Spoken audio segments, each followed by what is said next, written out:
एक समय मोची का काम करने वाले व्यक्ति को रात में भगवान ने सपना दिया और कहा कि कल सुबह मैं तुझसे मिलने तेरी दुकान में आऊँगा। मोची की दुकान काफ़ी छोटी थी और उसकी आमदनी भी काफ़ी सीमित थी। खाना खाने के बर्तन भी थोड़े से थे। इसके बावजूद वो अपनी ज़िंदगी से बहुत खुश था।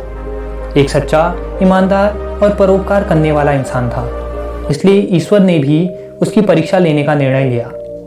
मोची ने सुबह उठते ही तैयारी शुरू कर दी। भगवान को चाय पिलाने के लिए दूध, चाय पत्ती और नाश्ते के लिए मिठाई ले आया। दुकान को साफ कर वो भगवान का इंतजार करने लगा। उस दिन सुबह से भारी बारिश हो रही थी।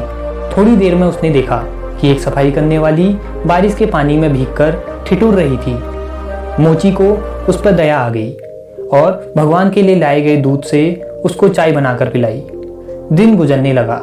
दोपहर 12 बजे एक महिला बच्चे को लेकर आई और कहा कि मेरा बच्चा भूखा है, इसलिए पीने के लिए दूध चाहिए।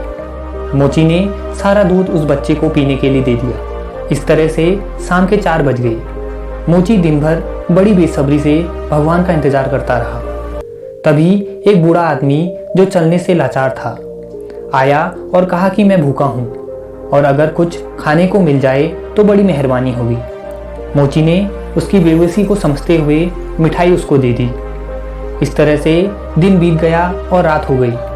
रात होते ही मोची के सब्र का बाँध टूट गया और वह भगवान को उलाहना देते हुए बोला, वाह रे भगवान, सुबह से रात कर दी मैंने तेरे इंतजार में, लेकिन तू वादा करने के बाद भी नहीं आया। क्या मैं गरीब ही तुझे बेवकूफ़ बनाने के लिए मिला था?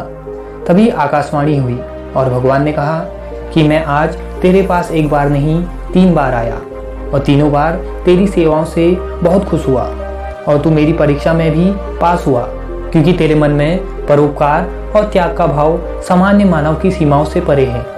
किसी भी मजबूर या ऐसा व्यक्ति जिसको आपकी मदद की ज़रूरत है, उसकी मदद जरूर करना चाहिए, क्योंकि शास्त्रों में कहा गया है कि नर सेवा ही नारायण सेवा है और मदद की उम्मीद रखने वाले ज़रूरतमंद और लाचार लोग धरती पर भगवान की तरह होते हैं, जिनकी सेवा से सुकून के साथ एक अलग संतुष्टि का एहसास होता है।